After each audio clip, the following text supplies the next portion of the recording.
All right, I'm Corey. I'm Chris. We're Blood Brothers Racing.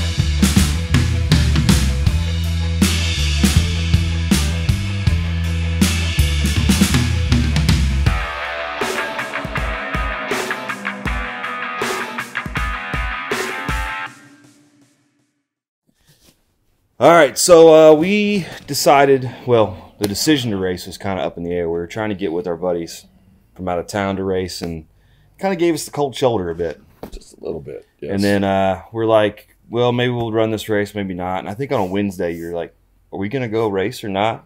Yep. I said, let's do it. Let's go down to Ohio Valley. They had a bracket race. Ohio is our local track. Mm-hmm. And, you know, it was just like we done the Friday, Saturday thing there before.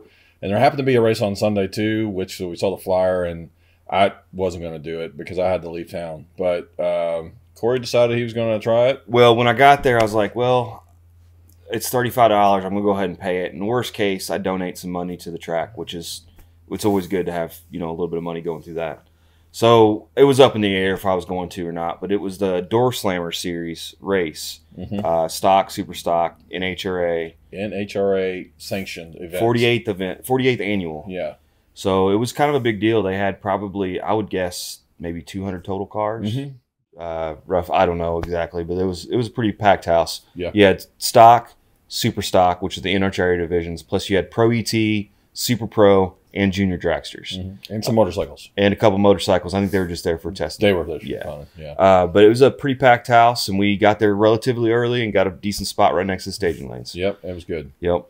So the first night we did the test and tune, and we're going to link and card it here because we actually already released that video. And then we went straight into racing the next day. We had 3 qualifiers. Yep. The first qualifier we went up together, and then as we were in the staging lanes, we were like, we probably should like pick other competition. Yeah, we don't want to keep on racing ourselves. Keep racing each other because we did the whole night before.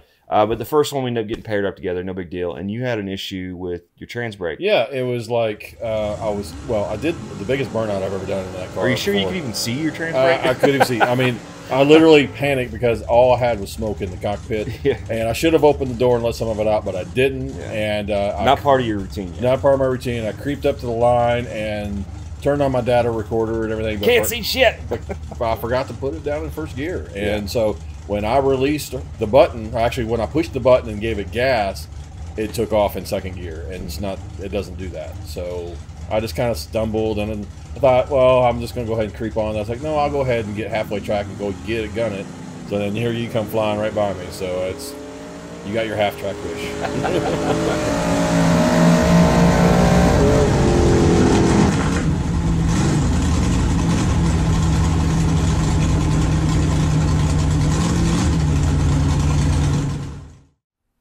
All right, so the next qualifier we came up, and I ran new competition.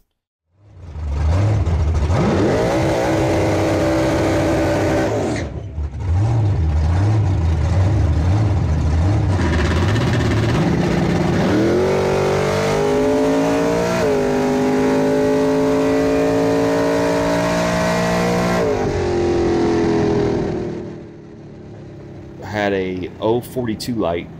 And I ran a 622 at 109, which is typical for the tune. We found that out the night before, so I was really happy and confident that you know, I was on the right track with mine. How'd yours go, Chris? All right, so on my second run, you know, I had the problem with my trans brake on the first one. So second time I came out, and I was like, you know, I can do better. I have not touched the two-step at all, so I think I was running at 4,000. And so I got out there and I red lit again by 0.12. And crazy thing is, though, I ran the fastest. Well, I ran the same time as the fastest time I've had out there, which was a 7:31. at 96 miles an hour. So the car was still going to where it needed to go, and my 60 foot was 1.71. So, you know, it was a little slower, but it ran really good. But I red lit, so I lost. Yeah. Well, it wasn't qualifying, but I mean, yeah. All right, and my third run, I came up and had a reaction of a 039 at 625 at 109. I mentally predicted a 24 due to the weather change, and ran a 25. So I was within the ballpark of what I was trying to do, and I was pretty confident going into first round of qualifying.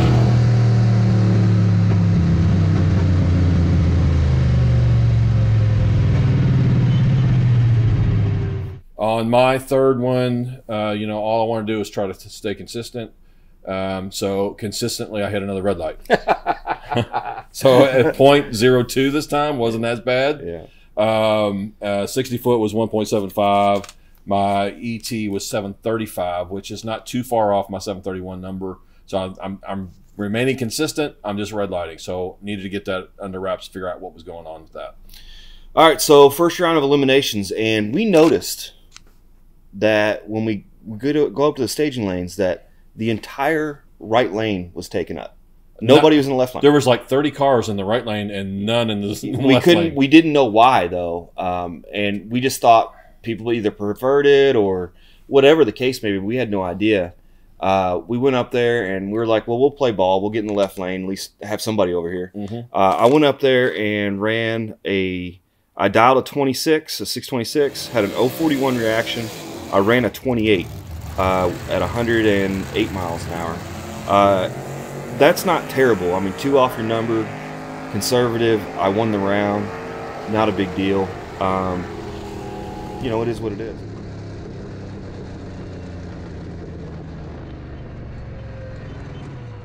How'd you do on your first limb? So, of course, you know, I'm already gun shy. I've already red lit twice and had the one transbrake problem. So I got out there and I waited a little extra time, and I did green light by 0.08, which is not great. So I kind of overdid it. I bet the announcer said sleeping at the lawn. Yeah, he probably said sleeping at the lawn. Making a sandwich. Yeah. My ET was 7.40, so it was already starting getting warmer in the day, and I think I even backed it down because I dialed in at 735 because that was my previous runs in qualifying. But I lost, of course, but the other guy got me by 0.002 is what he beat me by. Did he slow down? What did he dial? He dialed 661 and he was knowing 91. So yeah, he slowed down. He slowed down. He hit the brakes. All right. We came up to E2. I didn't have to buy back. My man over here had to. I had to buy back. Yeah, definitely. No worries. No worries. But we noticed that right-hand stack again on the right lane. And we're like, man, I don't know what's going on, but we're going to go up there and give it a shot. Yep, absolutely. So we went ahead and played ball again. We both got in the left lane, the only ones in the left lane. And I went up there and had a 084 light, which is terrible. Dialed a 628, ran a 628 at 106. We figured out the reason everybody wanted the right lane. Yeah. How'd you do? So my dial-in changed. So we can change our dial-in from race to race. So I started with a 735, ran a 740. So I said, well, I'm going to go with 740 on this one, and I ran a 735. Actually, I ran a 733. But still, it went the opposite way of where I needed to go. But, again, I red lit, and it was by 0.04. So I lost that elimination, and my day was over. Man, your car is so finicky with about predicting a number. If you run flat out, we were printing tickets in Norwalk, you know. But when you start adjusting your two-step and worrying about the line, your numbers are way off. Yeah. So we figured out why everybody wanted the right lane. At least I think I figured it out. I talked to some guys, and they said it wasn't the case for them. But at around 4 o'clock in the fall, the left lane, the sun hits just right at my angle where the bulbs are partially illuminated. And I pull up to pre-stage, and I'm waiting on the other guy to start pre-staging. And when he pre-stages, his bulbs are brighter than my bulbs. And I was like, what the hell's going on? So I inch forward, and sure enough, I wasn't even pre-staging. I thought I was. So that got me, I was in my head already. But when I went up and I thought about it after I lost by 084 red light or 084 reaction time, if the sun is beating down on the lights and there's a little glare, you got to wait for that light to get brighter than the sun is reflecting. And which to me is the reason that I had an 084 when every run up before was 40 or 39. I'm not saying those are good reaction times, but that's double what I normally did. So I believe that's the reason I lost. And, you know, the next day, if I decided to race, I was not going to take that left lane. I want to sneeze, man. Yeah. Okay. But, you know, they had to have seen that. They had to have seen Why? that there's a big line. I talked to a bunch of guys, and they said the right lane's faster. But it doesn't matter in a bracket race. Yeah. Unless that's all you tested in. Yeah. We know for a fact the qualifying rounds, they did not have the right lane problem. Yeah. You know, everybody was whatever lane they wanted to be in. Yeah. But for some reason, which I do believe that it's a trade secret to that track, in the fall around 4 when the sun hits, that's a problem. But you would think that they would see that and fix it because they can just put cones over top the lights. Yeah. You would think. I mean, maybe it's not, but so the sun doesn't hit the bulb. Yeah, but if the sun's at the right angle and you're there, it's just what it is. Yeah. At least for my truck at that time frame, it didn't work. Yeah. And I lost because I was way late on the tree. Yeah. So that made me a little less confident the next day, and we had to decide what we were going to do. Another thing we talked about with some guys is we think maybe part of our problem with the two-step is we're not getting to the beams, the pre-stage and stage beams properly. If we run an inch too far in, that's going to affect everything, not only your reaction time, but your ET. So I think that may be what we're doing, is we're just not getting the bulbs consistent enough. I mean, some of those guys are just like inching until it's just blinking. Yeah. So that's something we're going to have to work on for the next race and in the future. Like springtime, we're going to be at the track. All we're doing is 60 foots just to get that dialed in perfect. Right. All right, so that's definitely what we could do better in the future for sure. We have to get our reaction times. The one thing we did do that evening was we watched some racing and we kind of figured out what everybody else is doing. The weather was weird. So between runs, the DA didn't change a ton, but the temperature did and the humidity did. And it really played havoc on everybody. Everybody was breaking out. It was a difficult race to race that night. And I'm glad I kind of got that for the next day. We also, Debbie and Chris and I and Olivia and Jewel sat around, did a little bit of drinking, and Debbie told me she could start my truck. And I didn't think she could. And she got in there and she did whatever she could to get it started, including turning everything on, which is a good start. I'll give it to you, Deb. She got that fired up. That was fun. Vroom, vroom. Oh, it's up there.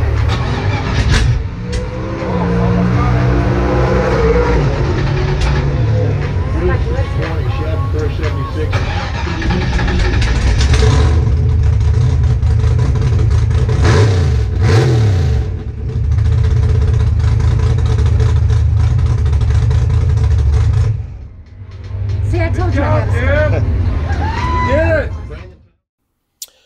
So that night, as we were sitting around, kind of after the winner, which the winner of the Pro ET was a trailer neighbor of ours, we got to watch him win, and we were talking about how cool it would be to feel, and it was just an awesome experience for him, I'm sure.